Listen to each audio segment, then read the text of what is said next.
Welcome to the Pod Circle podcast, where we bring practical tips and insights for every podcaster. From aspiring podcasters to experts with hundreds of episodes under your belt and everywhere in between, these conversations are going to dive into all the topics that matter most to you.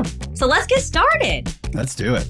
If you're ready to take the plunge and finally start a podcast, and this podcast is for you. But before you press record, we want to help you decide if it's actually the right choice. Because, Kyle, like you've seen and I've seen in the last couple of years, everyone and their brother is starting a podcast. And we believe that maybe not everyone should.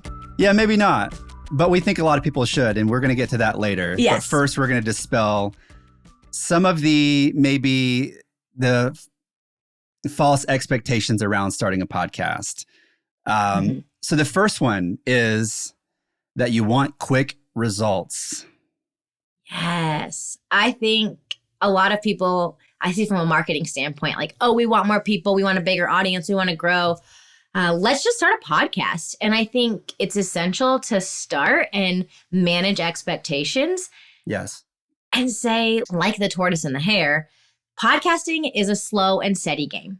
And the slow and steady wins the race eventually, but it's not going to be an overnight success for sure. Yeah. I think the only overnight successes are people that are already famous that start podcasts because someone comes to them and pitches them like, oh, you need to start a podcast because you already have this great audience. Those are the really only overnight successes.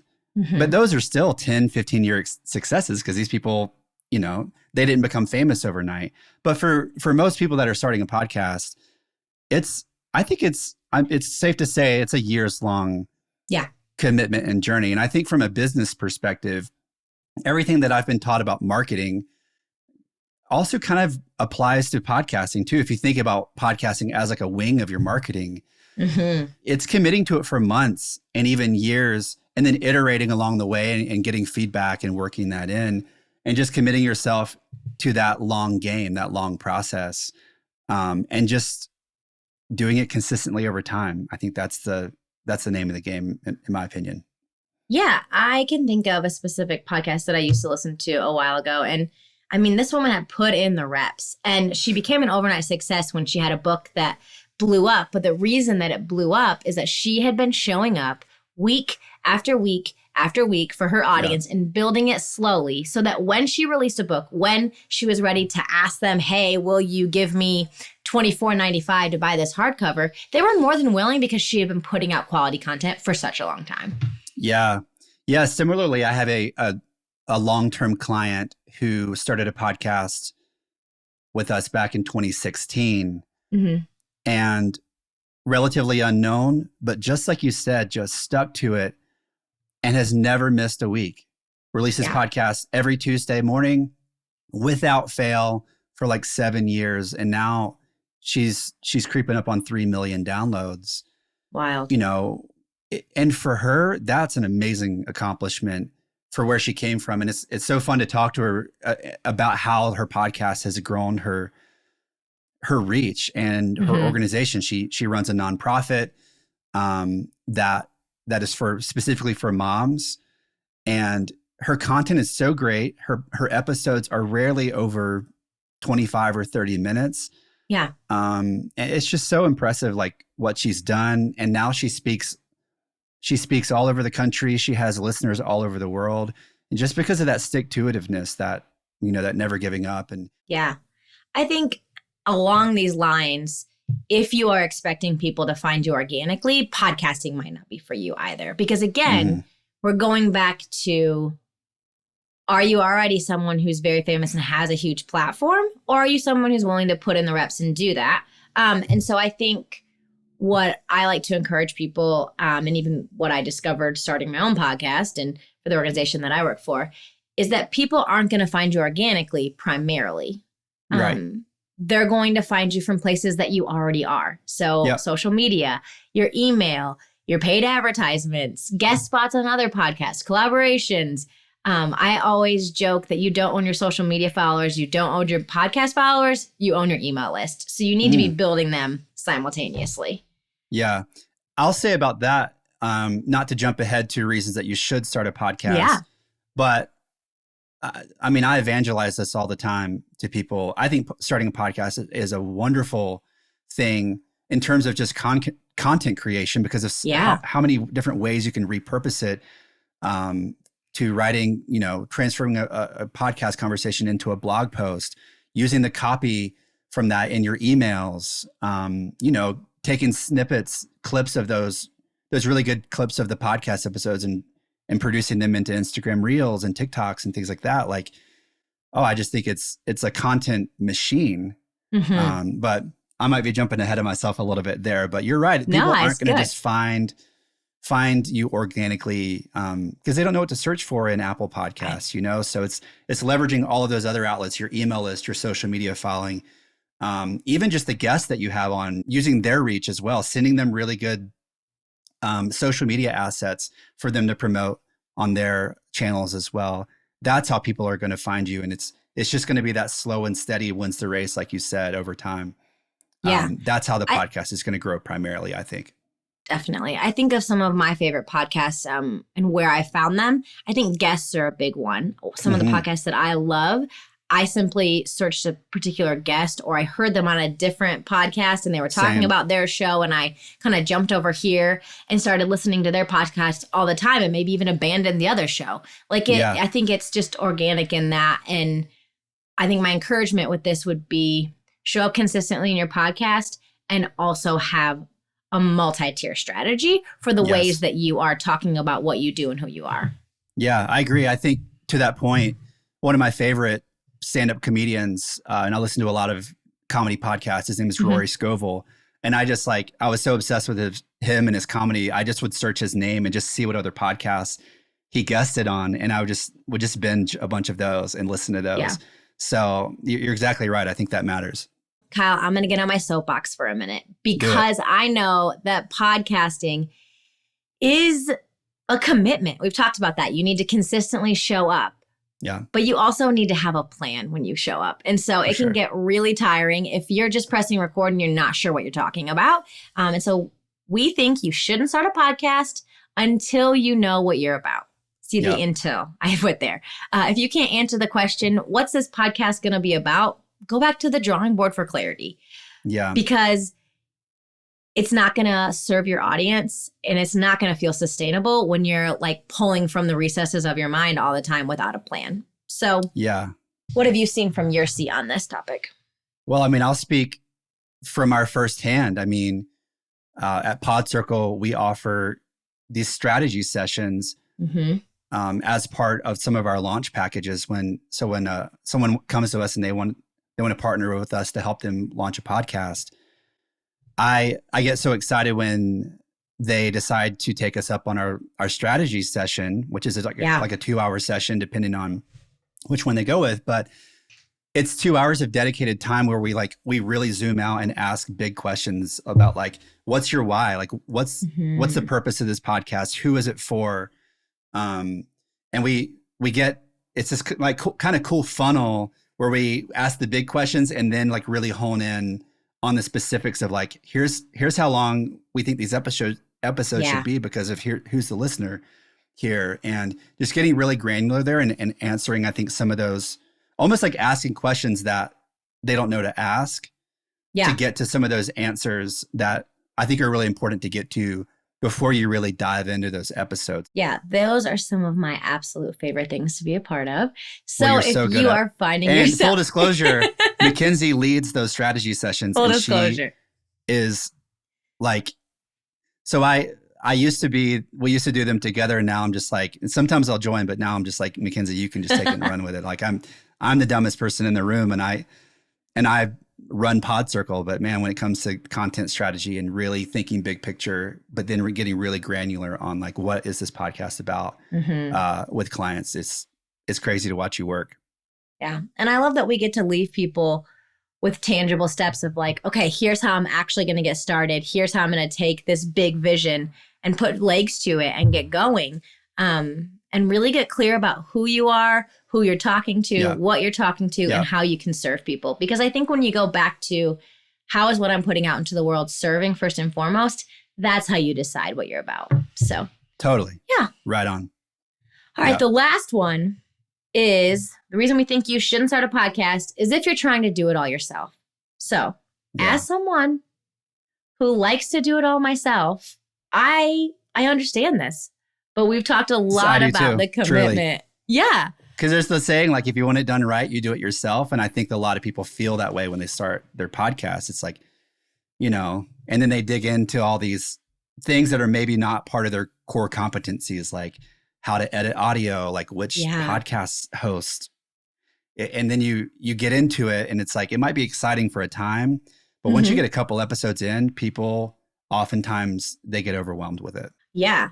I wonder how often you kind of meet people in that, Kyle, where they've been trying to do it themselves for a while. Maybe they're starting to miss episodes, or they're not getting things out, or the quality isn't there, because it is a lot to take on. It's really fun and exciting at first. But then when the rubber meets the road, I think I read a stat that 20% of podcasts launched actually survive every year.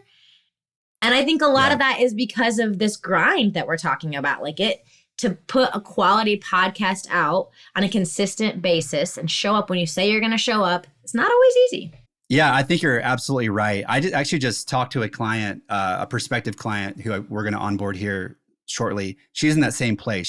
I think she's got 6 episodes, which is so often like the breaking point. That's where people feel like they're exhausted because they've been having technical issues with remote guests. They're recording via Zoom, and, you know, they're not happy with the quality. They've been hiring a freelance podcast editor, maybe off of, you know, Fiverr or Upwork, and that's not going super well because they don't feel like they have a partner in that. And they're kind of losing that excitement and that vigor that they started out with. And that bums me out, because I told her when I was talking to her, I'm like, I wish that we'd found each other a couple months ago, because we could have taken, because I think the first 10 minutes of our conversation were just all these pain points of like, yeah, I love I was just so excited. Now I'm just kind of burnt out and having these issues. And in my head, I'm just listening, but I'm also thinking like, oh, we could have helped you so much along the way. But I'm so grateful she found us, because by the end of the call, you could tell she just already felt lighter. And she's just like, I had no idea that then, like, someone with agency level services had this much support and like could offer such a personalized experience. And it really seemed like she felt like she had a partner, and that just makes me happy. I actually just pulled this stat the other day. It says only 21% of podcasts achieve more than 10 episodes. Only 21% make it past 10 episodes. And I think it's for all these reasons that we're talking about. I would give you guys the gift of going second and share a few of my own DIY fails in launching a podcast. One is I redid an intro like way after I should have. Like, it was going out on Monday and we got the copy on Sunday, and I didn't want to bother Kyle, and I should have, because we were partnering with him. But I was like, I can put this in. I've got GarageBand skills. It did not work. I spent way more time than I needed to, and I'm not an audio expert. I didn't start a podcast because I'm an audio expert. I started a podcast because I'm a content specialist and I know how to produce quality content. I don't know how to do audio. So one, it's going to take you longer than it should. And you're going to be like, and when you're out of your sweet spot, it's just clunky and uncomfortable. So I think that there's this illusion that get a mic, plug it into GarageBand, hit record, publish.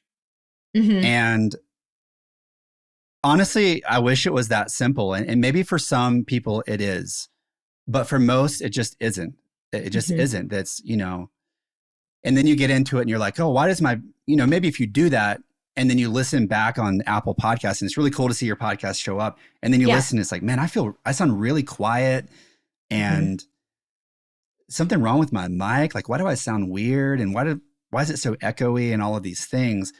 And then you go back and you're like, oh, you're like, how do I EQ it and compress it? And I've got this air conditioner that I can hear in the background. How do I get rid of that?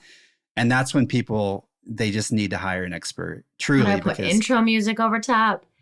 Yeah. And how do I like fade it out in a nice way? Yeah. And if you know how to do all that stuff, then awesome. Like maybe you're suited to, record and edit your own podcast. But I've just found that that's just not the majority of people, honestly.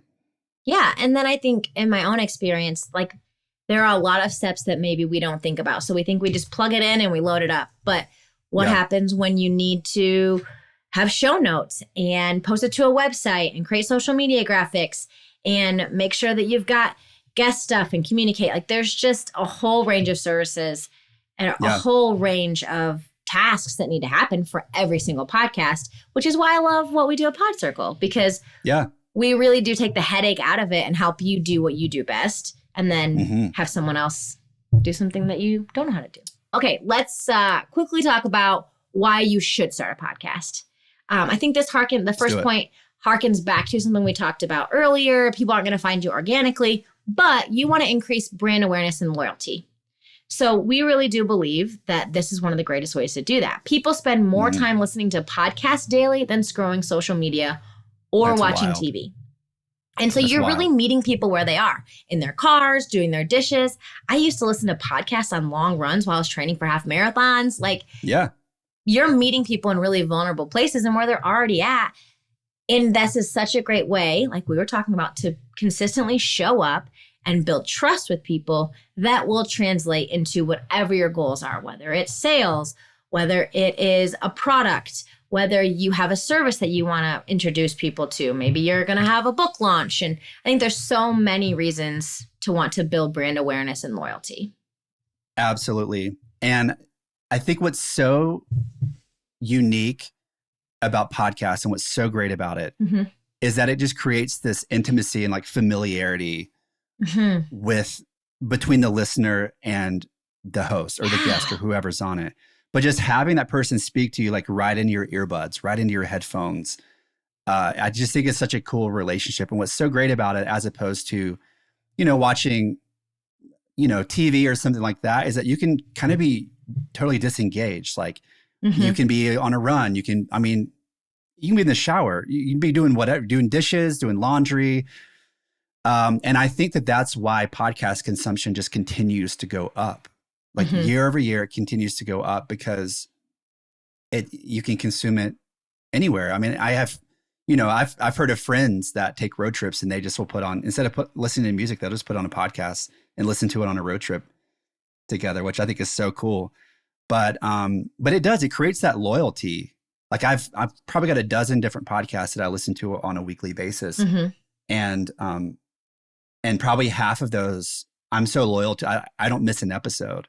But just because I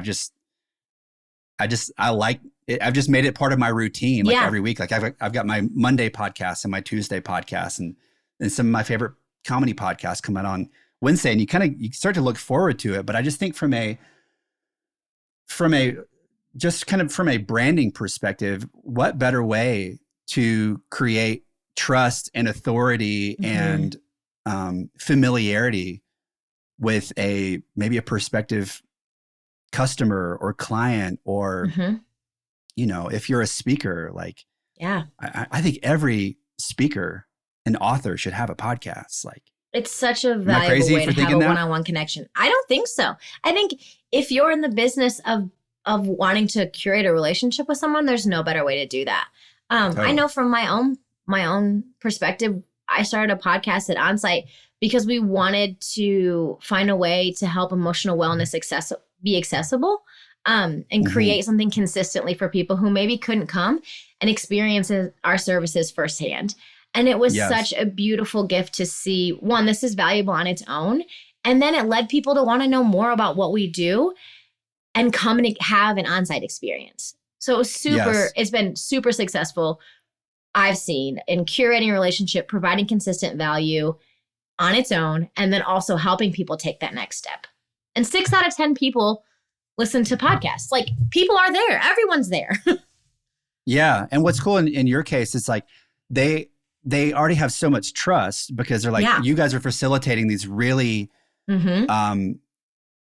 these conversations that not a lot of other people are having. And you have this expert knowledge, but you're just facilitating in such this special way that people are going to come to Onset because you've gained their trust through the podcast so much. I think this is basically point 2, which is you have a product or service you want to talk about.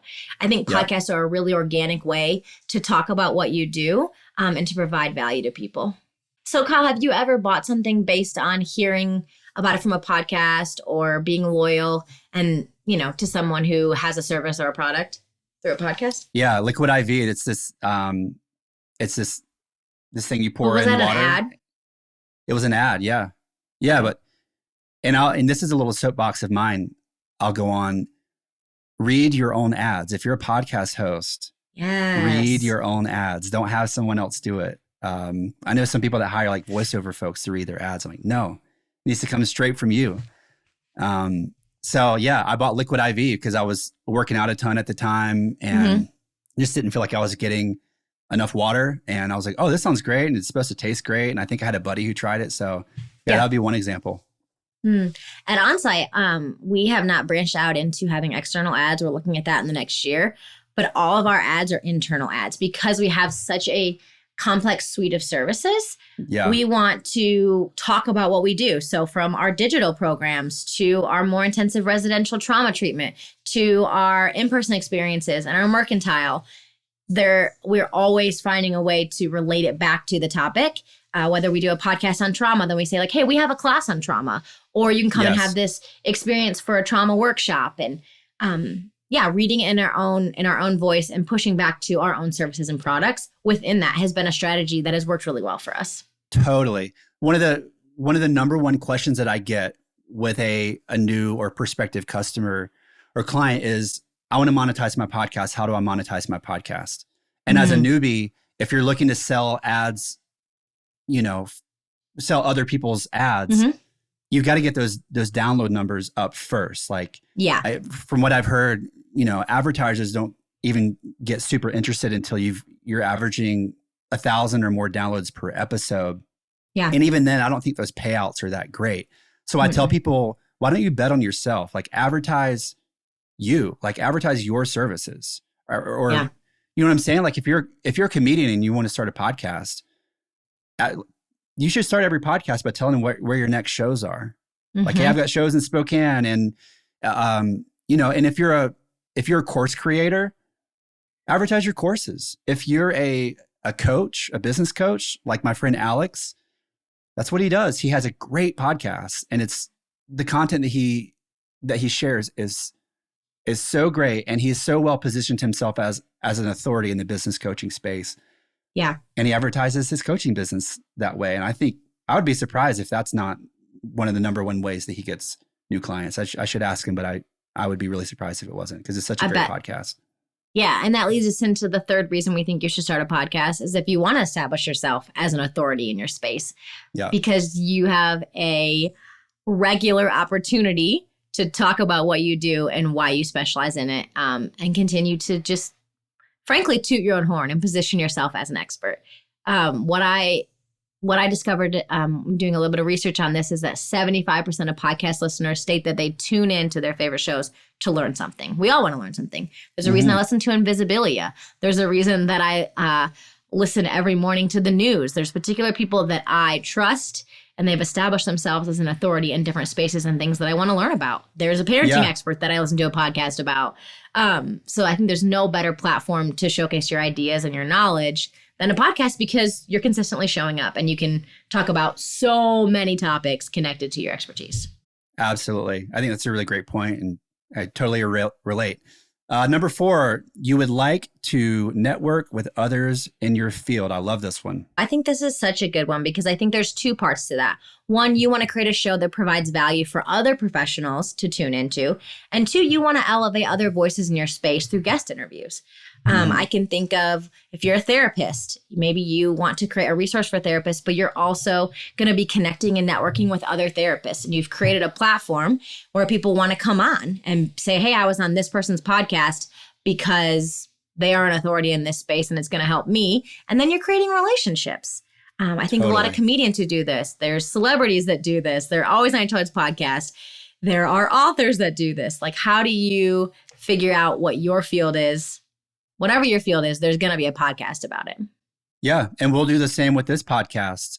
And we've talked about, we've got a handful of people that are really influential in the podcast space who either offer really great services or just have a lot of expertise and their particular thing that we're going to reach out to and have them on. And two, maybe another side of this is, when you land a really great guest, it's really cool to sit down and have a 15 or 30 or minute or hour long conversation with them. Like that's really, really unique, dedicated time that you get to spend with that person. And it's really great if that goes well, then you can say, hey, we pulled this really great clip. Make them look good and sound smart and all that good stuff, and then send it to them. And, make sure it's branded and edited and designed really well. Like do a really good job with that. Send it to them. And if they like it, they'll share it to their 1,000 or 100,000 or 1 million followers, whatever their reach is. Yeah. And to me, I think that's a really important thing to consider when you're kind of considering those guests and just the networking aspect of that. And they're reaching people who are your target market, most likely, which I think is so great. It's just people you're not talking to who are interested in what you have to say. So question for you. All right. In that realm, networking with other people in our field, who would be your dreamiest of dreamy guests from a podcasting perspective you'd want on the podcast? Oh, gosh, that's a hard one. Can I go more general? Yeah. Who I would just love to interview or talk to? Yeah, totally. I grew up in the 90s, so Conan O'Brien was my late night host.